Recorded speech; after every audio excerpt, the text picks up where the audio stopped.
We had arguably one of the most horrible go-home shows on Monday Night Raw history, especially before a Big Four premium live event. Raquel Rodriguez finally wins a singles women's title, the WWE Women's Intercontinental title. WWE has come up with the great idea of going with 24/7 live WWE talk on a radio channel, Sirius XM 156, and SummerSlam is upon the horizons as night one starts tonight and night two on Sunday night. You're listening to W.O.D right on the Boom Broadcasting. Stick with me as we break down all the things you need getting ready for SummerSlam.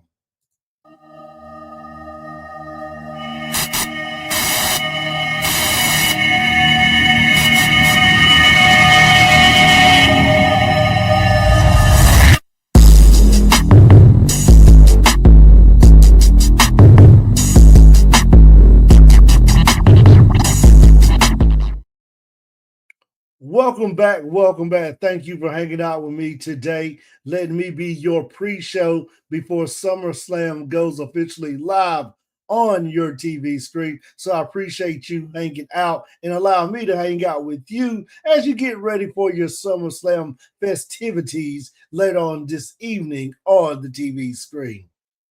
As we said in the opening, WWE came up with the great idea to either bail out Sirius XM 156 or buy out Sirius XM 156 and come with a streaming program, a radio dedicated broadcasting network dedicated to professional wrestling, i.e., the WWE brand.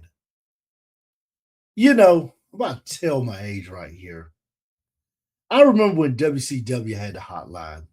Yeah, you could call the hotline on Saturday night. You could get all the scoop, the latest dirt bag stuff going on, what went on in the backstage, in the WCW locker room, all the rumor mills, all that stuff you wanted to hear. You could call our good old friend Ming G on the WCW hotline to find out what was going on in WCW. And it only cost you 99 cents per the minute. 1 800. The good old days of the 80s and the 90s. Had to love every minute of it. Yes, I did. And boy, boy, boy, did your boy Shawn run up the good old mom and dad's telephone bill when I would call the 1 800 WCW line to hear all the latest gossip and scoop going on in WCW and didn't let them know I was calling it and would be on the phone listening to the Mean Gene recording for hours on the hours, hearing all the great news, kept hitting the repeat button so Mean Gene could start over. Because in my mind, as a little kid, I thought I was talking to the real Mean Gene, not Mean Gene on a recorded line that he recorded earlier that evening to get people like us to give away our hard-earned money to hear him spread rumors of what was going on with Bunkhouse Buck, Colonel Robert Parker, and the rest of the gang on WCW Saturday night. But WWE decided to go this route. Now, they're not going to do the hotline like WCW did. But one thing WCW did was the hotline did pretty well thanks to people like me spending mom and dad's hard-earned money till they went to a WCW radio program network. And this radio program network WCW ran kind of mirror what WWE is doing now, but WWE working more in modern technology. You could hear the premium live events. Back then, we called them pay-per-views, PPVs. You could hear the pay-per-views commentary on the radio for a small fee, of course. So if you didn't want to watch it, or you couldn't afford to pay the 49 or 59, $69, depending on what WCW program it was, you could pay a smaller fee to hear the play-by-play commentary. Now, Here's the deal. Play-by-play commentary on the radio works great if it's football, basketball, soccer, hockey, baseball, all of the above sports. Play-by-play radio commentary does not work for professional wrestling, combat sports, or boxing. Ask me. I've done it before. It does not work. Those sports, you have to see the action as it unfolds. You got to see LA Knight put a headlock on Jacob Fatu. Now, I can tell you over the radio airways, he has a headlock on Jacob Fatu, but it's nothing like seeing it. You have to see Floyd Money Mayweather throw that jab. I can tell you he's throwing a jab, but it's better to see it. You have to see two guys or two ladies in the octagon brawling it out, seeing an arm bar being put on. I can tell you once again, they're hooking an arm bar. They're hooking a triangle choke. But seeing is better for professional wrestling, combat sports, and boxing, MMA, kickboxing, Muay Thai, all that stuff. It's better seeing versus hearing because if you can see the action as you're hearing it, you can go along with it. But WWE thinks the great idea of not only having one major network only talked about on this programming, so now they're going to gravitate fans from YouTube, fans from listening to Spotify, other streaming apps you listen to hear your podcast on. They hear those great shows like if you want to hear Logan Paul's show, if you want to hear Stephanie McMahon's show, if you want to hear Cody's show, they're going to now gravitate you to Sirius XM that's going to be WWE programming and nothing else. It's not going to be good. This is going to crash and burn within a year, if it makes it a year. When WWE came out with the WWE Network for $9.99, they hit the jackpot. They figured it out. We're going to give you a streaming app that you got the library to anything you want to watch. And we're going to throw in premium live events that you can watch for the low price of $9.99. This is not going to work. You're going to do a morning show. And then you're just going to have podcast after podcast after podcast after podcast playing all day on Sirius XM 156. It's not going to work because there's not enough podcasts in the world that you can have people on. And the thing is, if you bring a podcast on your network, you only can cater to what that crowd wants to hear. WWE, you're not going to be talking AEW. You're not going to be talking TNA. You may talk a little TNA due to the merger you guys got to work a relationship. You may talk a little TNA, but you're not going to talk AEW. You're not talking MLW. You're not talking CLA. You're not talking none of that stuff no more. This is going to be bad. And to let you know that is going to be heavily driven WWE talk, Thunder Rosa has already given up her spot as a bi-weekly, weekly guest on Busted Open. She's given it up. And I like Busted Open. I listen to Busted Open. I think it's a pretty damn good show. Now, you know me. If you watch my show, you know what show I listen to every day faithfully. We pledge allegiance to Dakota Coordinate. I listen to Jim Core Drive Through or Experience right here. If I'm not listening to Boom Broadcasting, I'm listening to Uncle Jim, my favorite Uncle Jim Cornette talking wrestling. But I like Busted Open. I thought Busted Open was a great show. I think now either Busted Open goes away or Busted Open now becomes a watered down WWE show, and you're not going to really get the real taste for Mark Henry, Bully Ray. You're not going to get that stuff because those guys now are going to have to say, when the product of WWE sucks, they're going to tell you it's good. They're going to tell you we're eating a turd sandwich, but it's not a turd sandwich. You're eating a ham and cheese sandwich or a turkey, bacon, lettuce, tomato sandwich. It's not a turd sandwich. That's what they're going to have to do, and I think you're going to take away the creativity of that. I do not see this going good for WWE. To me, This is WWE when Vince McMahon dabbled in football and started the XFL, round one of the XFL, back in the early 90s, early 2000s, when he started XFL. This is what I see with this right here. It's not going to be good, but only time will tell. Only time will tell. But my take on it that this is not going to work out. So that's my take on WWE Radio. We will see where this goes. Of course, I'm going to tune in and see how it goes. I can't be a critic of it if I don't sit here and tell you I'm not going to listen to see if it's going to be a success or if it's going to be like my other show and is it going to stink. This is Shawn. We got more talk as we get you ready for SummerSlam right here on the official Boom Broadcasting SummerSlam kickoff show. Hang tight, more to talk about. This is Shawn from W.O.D. and I'm with Chris Masters, the Masterpiece. And you are watching W.O.D. on the Boom broadcast. Let's go.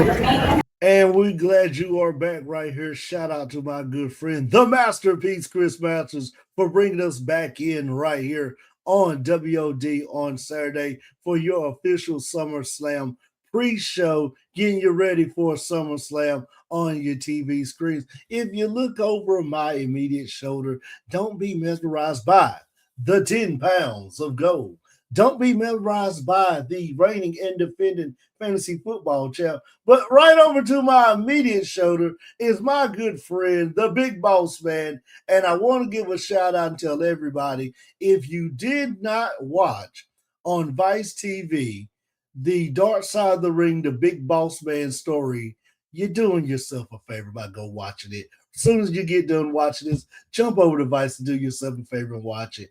A outstanding breakdown and biography of arguably one of the biggest stars in the boom of the golden era of WWF back then, the Big Boss Man. Came in as a heel and turned into a face and had a great run in WWF and even during the Attitude Era, even though he was on the backside of his career and he worked some gimmicks that were just a little bit off script, but Vince Russo was writing back then, so you can't blame it on the Big Boss Man. Blame it on Vince Russo and some of his creative writing as he was there to create them. But definitely go check that one out. I did thoroughly enjoy that one. And Dark Side of the Rings has been killing it once again this season. The TNA 3 episodes with Jeff Jarrett. Then you had the Big Boss Man. Then you had the Samoa Joe one with the best, bloodiest ICW independent wrestling match with Samoa Joe right on down. So Dark Side of the Rings has been killing it. Definitely go check out the Big Boss Man one. I myself will be going back watching that one again and hearing a great another round. And since I missed something from the Big Boss Man's legendary career, he is a Hall of Famer, well deserved. Great job, Vice TV and Dark Side of the Rings. Now, we had a Monday Night Raw Go Home show in LA. Everything had lined up for it to be a great go home show. Los Angeles, the city of lights, the city of angels. Crowd was hot. Everything was going in the right direction. This was just a stinker. Sometimes you just lay an egg. By golly, WWE Monday night, you laid an egg. Everything you done to prepare me to get me excited for SummerSlam, you did the total opposite. Now, there were some things on the show to me that were good. Raquel Rodriguez finally winning that Intercontinental Championship, winning her first singles title.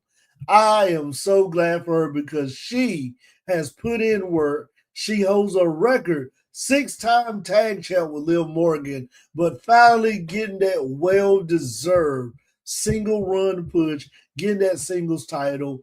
I am so glad. Now, that was one thing they got right, because every time Raquel fought, whether it was the Queen of Ring, whether it was the IC title match, whether it was the US title match, I was rooting hard for her because I said, here is a lady who has put in work, came in Judgment Day, took on the role as the sidekick, the enforcer, held it down when Liv got hurt, held it down, and just never got her flowers. She never got her flowers. They finally gave her flowers in LA.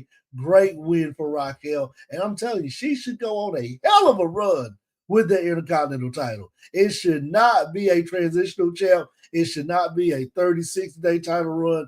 I would at least like to see her hold that title for at least up to a year and have some great matches on Monday Night Raw and on house shows. Because she's somebody who can work those shows that if you put the title on Liv, if you keep it on Liv or you put on EO Sky, you don't have to burn your main champ out.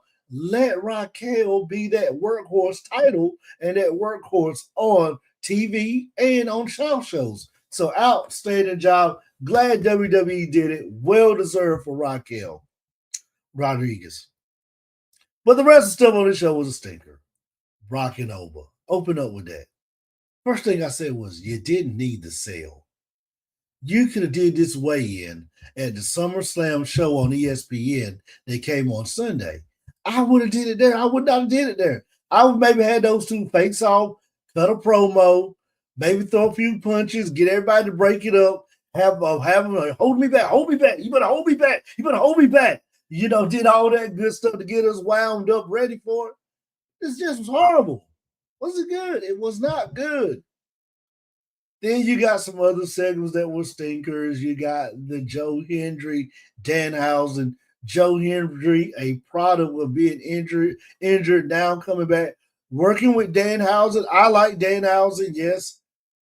It was good. It was funny. It was typical Danhausen. Joe Hendry gave it a little pop and flair with his song, You Been Cursed song. Dom and JD come out. Ray comes out about the crowd, beats them all up. Judgment Day looks strong. Danhausen gets his match. Human Money on the pole. And we'll talk about that when we break these SummerSlam matches down. That segment was all right. Feel bad for Joe Hendry.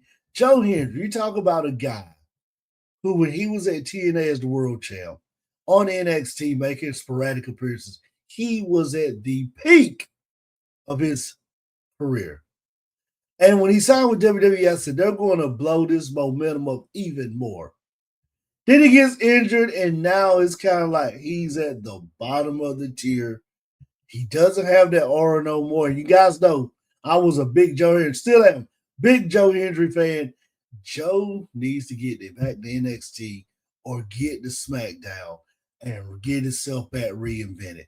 Joe should be in that main title run with Cody Punk. You know, over there on Raw, you got Rollins, you got Roman, you got Jacob, you got Oba, you got Brock. Too many heavy hitters. Joe should work his way to SmackDown, and he can be in that little list with Gunther, Sammy, Punk, and Cody. He could be all in that little group right there fighting for that WWE championship. So he had that right there. Roman himself was good. Into how we thought it would end, Self leaving out on the curse top. That was a good segment right there. Usos, Solo, Royce Keys, Jacob, and all of the above. LA Knight and all of the above. It felt like we've seen this before. We could have saved that maybe for SmackDown and gave some more. Talk about poor Royce Keys. And I know what he's probably saying right now. Man, I maybe should have hung it out in AEW State Powerhouse House for one more year. Royce still has it. He has it. Royce is just getting shadowed now because Oba Femi has taken off. Royce would have been what Oba Femi is now if Oba Femi Mania would have not taken off and ran wild. Royce right now is probably saying, man, maybe NXT should stay. Maybe I should went straight to NXT. Maybe when Tony showed me that contract at AEW, I should have got the pin and signed my name for 1 or 2 more years. Hoping things work out better for Royce because Royce is somebody who you can build around on SmackDown. And then the rest was just regular SmackDown, a regular Raw. I was not impressed. Not a good one at all. Could have been better.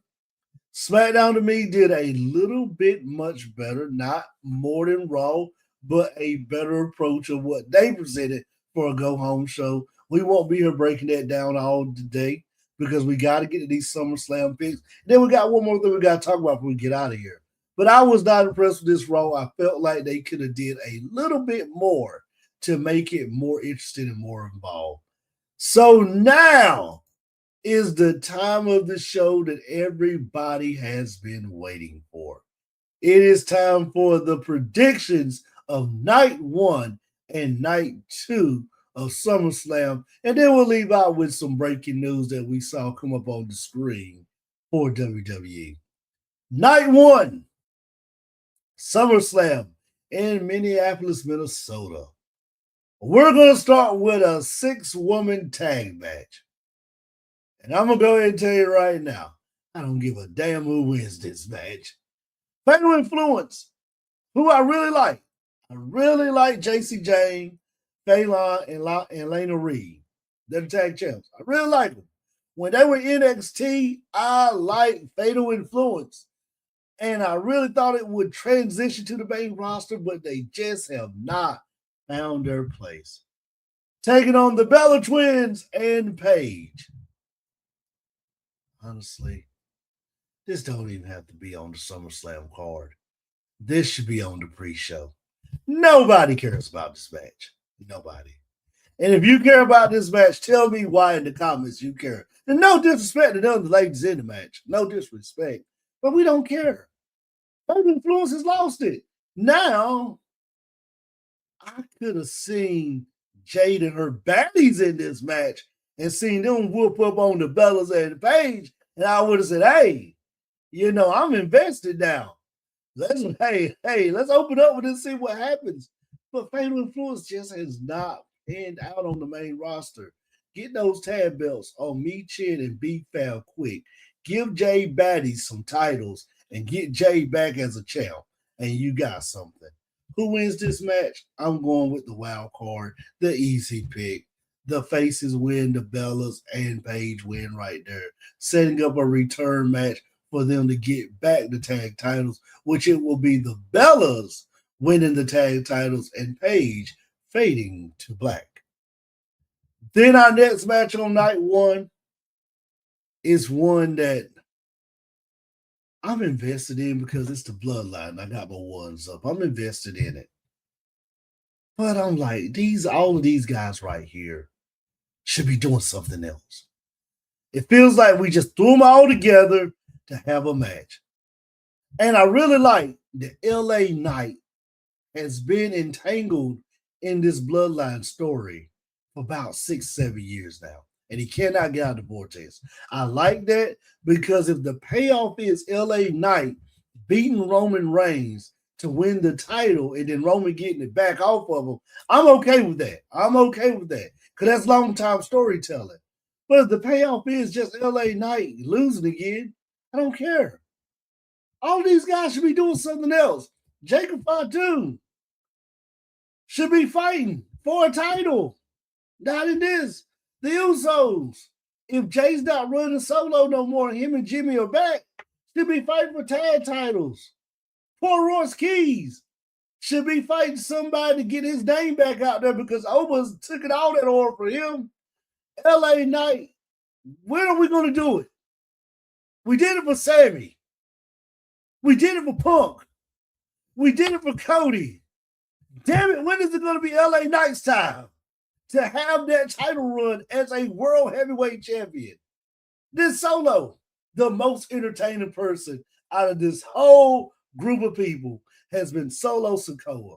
And I don't care what you say. You can go back and watch all the videos. I have been a Solo supporter from his time with his family tree to when he was acting as a tribal chief with Tamatonga, Tonga Low, and Hakilo, and also JC. I've been a fan, and I kept saying Solo was the hidden jewel of WWE because the guy just knows how to either be a heel or a face, and he knew how to talk. That was the one thing that people said they didn't understand, that he was the best talker out of all of them. He is. The guy knows how to work the mic. He has the skills. He's the son of Rikishi. What do you expect? Jimmy and Jay maybe got the wrestling ability. Solo got the charisma. He got it. He's a people's person. He knows how to work the crowd as a heel. He can work them as a face. On Raw that time when he was on the mic on Monday night, People are getting into it. This match has a lot going on, but these are 6 individuals that could be doing something else versus us putting them together for a match. Winner of the match, Bloodline. Let's move on. Down to the 2 matches of the night that I'm looking forward to on night 1. The 2 matches, because guess what? In the middle of SummerSlam night 1, guess what we're going to get? We're going to break out, ladies and gentlemen, and we're going to get a wrestling match. Somebody's going to remember, with all the insanity and all the madness going on, that we're putting on a professional wrestling show. And we're going to get a professional wrestling match because you're going to get 2 people who are at the peak of his prime, and one, to me, that they brought him in as a general manager. He should have been wrestling since day 1 because he's got a whole lot of miles left in the tank. And you're going to get both of them in a match. You're going to get the ring general, Gunther, arguably to me, the greatest wrestler right now in WWE when it comes from bell to bell. Him himself are in the league by themselves. Versus arguably to me, the greatest wrestler in the past 10, 15 years, the national treasurer, the man that walked around with the 10 pounds of gold, Nick Aldis, the national treasurer. Somebody's going to have a wrestling match, and I can't wait for it because this should be a 5-star match, and it should be a 30 to 35-minute match that I will watch every second of and enjoy. And you know who's going to win this match? It's not going to hurt him to lose. The national treasure, Nick Aldis, wins his first TV match ever in WWE. Nick Aldis for the win. It's not going to hurt Gunther. Not going to hurt Gunther at all. Now we move to the Women's World Championship match. And it's a match I don't care about. And I hate to say that because I like Liv Morgan. I'm a Liv Morgan guy. I just don't want to see her and Io Sky again. We saw it at the last premium live event for Queen of the Ring. Io won. And I know I'm going to get some heat from my boy Derek, the toy creator. Derek, I'm sorry. I know you like Io. Io, I'm tired of her. They're showing her too much. Get off my TV. Send her home for a couple of months. Bring her back. Then maybe I'll start back liking her. Liv's got to win this match. That's all I got to say. Liv's got to win it. I think Io is a damn great wrestler. I think she's one of the best in-ring performers for the ladies. Since Asuka has left, I think she's taken that spot as the best woman performer. But I'm just tired of her. And I'm tired of sitting on TV. Keep the bet on my girl Liv. Liv as a heel champ wearing that belt, it just feels good vibes to me, man. It makes me tune in on Monday night. And seeing now Judgment Day having 3 titles. Dom, the Mega Triple A champ. Liv, the Women's World champ. Raquel, the Women's Intercontinental champ. Roxanne Perez, her time is coming. She's going to go get something. And then you got JD. Bring that Cruiserweight title back, man. Just JD. Bring it back. Put it on JD. There you go. I think Judgment Day needs gold, the entire group. Liv stays champ. Now we're going to the match that everybody's been waiting for on night 1, Hell in the Cell, Oba Femi versus Brock Lesnar. Brock's last ride. We all know it. This is it. Easy one to pick. Oba wins this match and retires Brock in Minnesota, where Brock wants to retire. Brock's last ride. Thank you, Brock, for what you have done. Thank you for all the great memories. Thank you for the great matches. Thank you for making Suplex City something cool to say in your matches. You know, Brock arguably will go down as a Hall of Famer in WWE. Your guy has done a lot in WWE. This is it. Send him out. Put Oba over again. Make Oba look like a true monster. And Brock don't mind doing that for Oba. You saw that at WrestleMania. Brock goes out. He gets his goodbye in his home state, and he retires at SummerSlam. Now to our main event, CM Punk versus Cody Rhodes, the champ. CM Punk versus the challenger Cody Rhodes. How does that sound right there? This match, but guess what? Much as I love Punk, much like Cody, I'm not invested in it. Because I got my wrestling match of the night. Nick Aldis and Gunther was my professional wrestling match. I don't need another one. So, with that said, I'm going to make this pick even quick. Punk retains. Cody, you don't need the title, Cody. You don't. Cody doesn't need it. Punk retains and keeps the title and moves on to Survivor Series. And Cody begins the chase for the title. Now moving on to night 2 right here. And you'll open up with the match right here. And when my favorite GM, Adam Pearce, made this match, it took me back to Starrcade, Jake the Snake Roberts versus Sting, the Coal Miner Glove match. Human money on a pole match. If it wasn't Danhausen, I would be crapping on this right now. But because Danhausen is in it, and I feel like if anybody can make this entertaining and pull this off and make me not have to feel like I'm watching Jake the Snake versus Sting fight over a coal miner glove, that when you punch him with it, it knocks him out. God knows WCW. What were we doing back then? Was that the best you could give us? A glove that a coal miner wears in a coal, when he's mighty cold in the coal mines, and when I punch you with it, it knocks you out. If this wasn't Danhausen doing this human money on the pole match, I would crap on this all day. But I'm not. Danhausen wins, and Danhausen makes this entertaining. And guess what? Dirty Dog, he can lose on WWE programming because on AAA he wins every time I watch him, and he doesn't care about this because his mind is on the big payday match. Dirty Dom versus El Grande Americano at AAA, the payday match. The match is going to make Dom even more of a star and more of a heel in AAA and Mexico. This is going to be a good match over there on AAA, so definitely check that out. Danhausen wins buddy, the human buddy on the pole match. It makes it funny. They open up with a laugh. I laugh at the beginning. Then we go to the professional wrestling match on night 2. In the midst of after all this chaos and anarchy, all the smoking mirrors, all the little people coming out, the little Danhausens coming out to beat up Dirty Dom, my good friend Mouth with Mike jumping over the barricade and hit Dirty Dom with a steel chair to help Danhausen win the human money on the pole match. By golly, we break out and have another professional wrestling match. Somebody in the back on the truck is going to say, we're putting on a wrestling show. And if you're putting on a wrestling show, by golly, you got to have a professional wrestling match for 30 minutes of wrestling. And you're going to get it with this one right here. Penta versus Chad Gable Intercontinental Championship match in Chad Gable's hometown. Talk about a guy who went on a journey to get where he's at now. It's Chad Gable.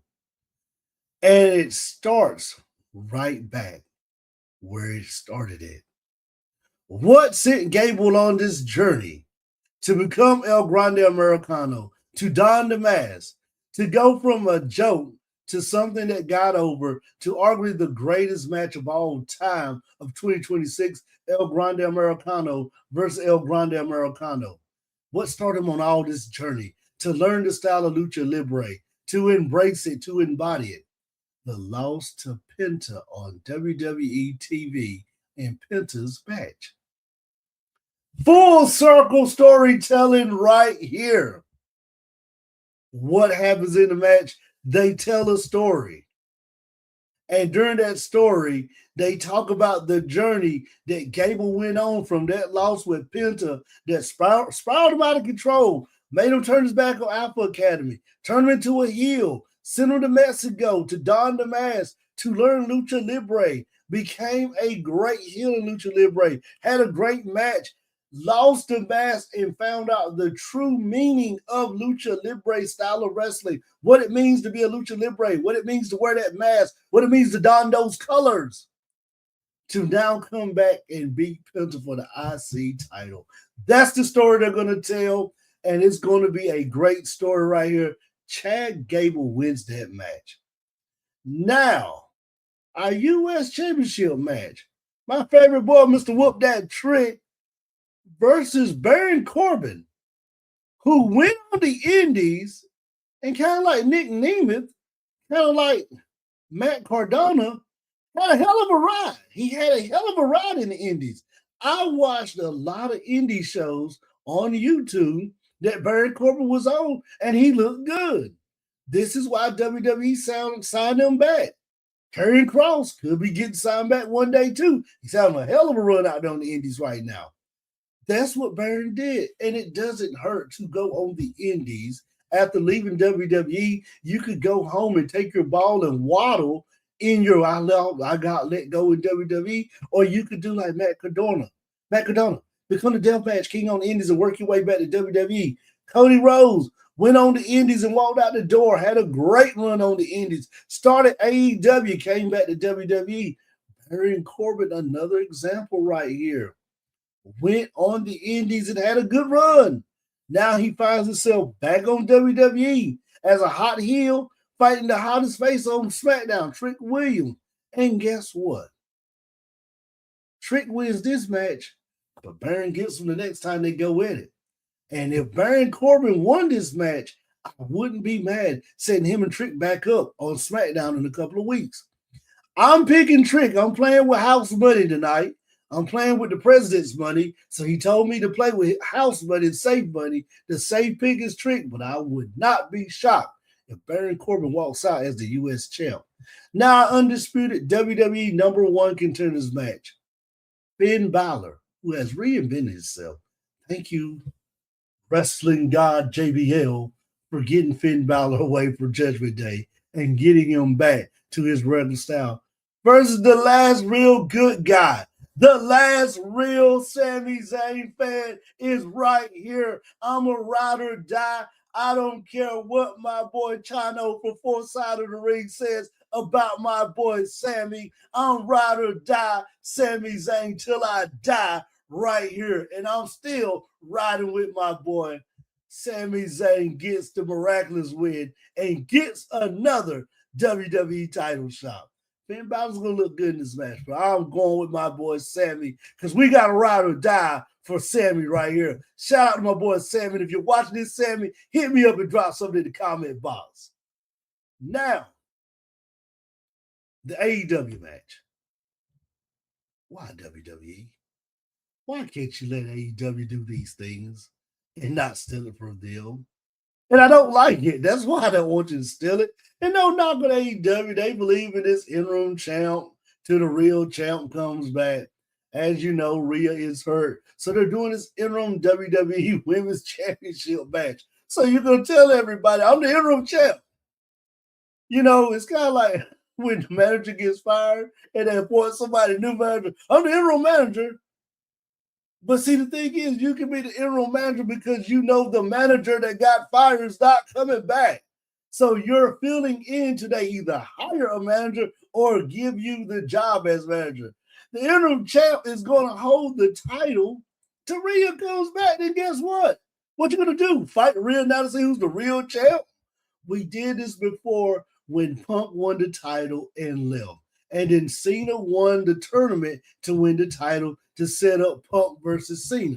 They did it right that time because Punk's contract had expired. We all knew it expired. Punk won the title from Cena that night at Money in the Bank. Punk left with the title.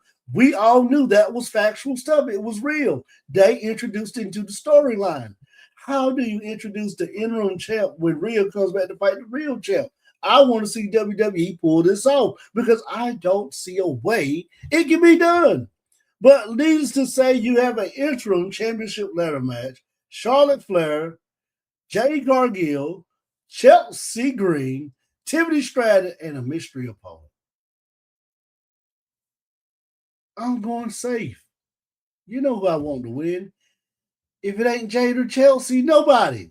Give me Jade Cargill to win. And if my girl Chelsea Green wins, I'm not mad at all. I'm good with it. Jade Cargill is my winner. Chelsea's my backup winner. Everybody else, thank you for coming. Now to the main event of night two. Can Roman Reigns do what he's not been able to do? Can he beat a professional wrestler, Seth Rollins? When it comes to Seth and Roman, Seth's got his number. Seth's been playing good mind games. Talk about two guys who told a good story leading up to this. This has been a great story. And I really like the story that Seth told it. I got your number. I'm in your head. Man, I'm living rent free in your head because you know you cannot beat me.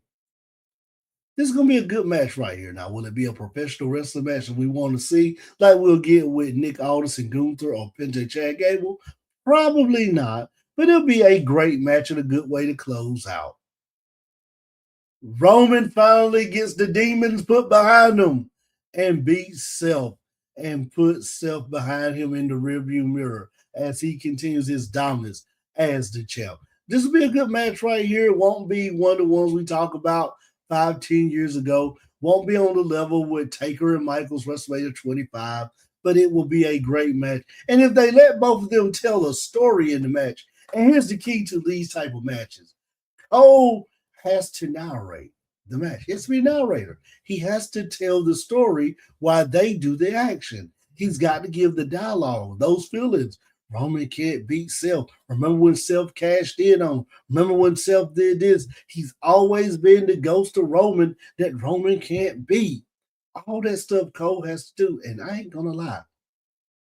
Can I let you in on a secret before we get out of here? If Cole's headset breaks during that match, I won't be mad. Because guess who I get here to tell the story? Corey Graves. Cole sometimes just gets over the top. Last time when Cole's mic broke and Graves was the talker for the Sami Zayn, Gunther, and Cody match, and Graves was driving till he was told to give his headset to Cole because Cole had to be the one to make the call when Sami won. For those 5 to 10 minutes that Graves was doing the talking and Cole was trying to get his mic back on there, man, it was harmony to my ears. Graves was not over top. He was just letting the action go and telling the story. If Cole mic breaks during this match, I won't be mad. Hell, if his mic breaks during Penta and Chad Gable, I won't be mad. If it breaks on night one between Nick Aldis and Gunther, I won't be mad. It can break between Punk and Cody. I won't be mad because I want to hear Graves tell the story. Because Graves does good with that. And listen to Graves on AAA. If you have not watched AAA, do yourself a favor. I told you, get rid of JBL. You don't need JBL.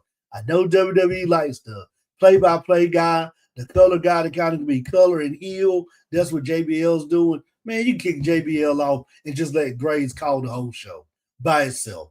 Let him run solo. Let him do a little play-by-play, throw a little color in, and I'm good with it. That's all you got to do. If this mic breaks, I'm not mad. Those are my picks right there for SummerSlam Night 1, Night 2. Make sure you tune in to SummerSlam right here and drop your picks in on the comment box. And before we get out of here, breaking news.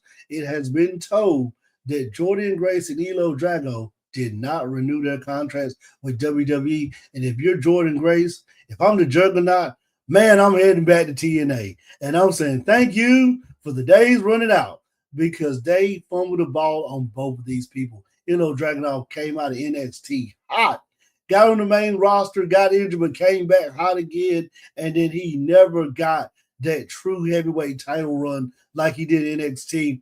Jordynne Grace, the Juggernaut, coming from TNA on a hot run in TNA, signed with NXT, and it just did not work out. Even when she came and worked NXT match on TNA, she looked good. It just didn't pan out. If I'm both of them, I am glad. See ya, WWE. Wouldn't want to be you is what I'll be saying on my way back to TNA or on my way to AEW or to work the Indies. Best luck to both of them out there. I know that Jordynne Grace probably already got TNA on the phone, locking the deal in, saying in 90 days, I'll be back. The Juggernaut will be back to run the women's division, the Knockouts division of TNA. This is Sean. Thank you for hanging out with me today on WOD, and we will see you next week right here on WWE. We got more content coming up on Boom Broadcast, so definitely watch that as we get you ready for SummerSlam Night 1 right here on Boom Broadcasting.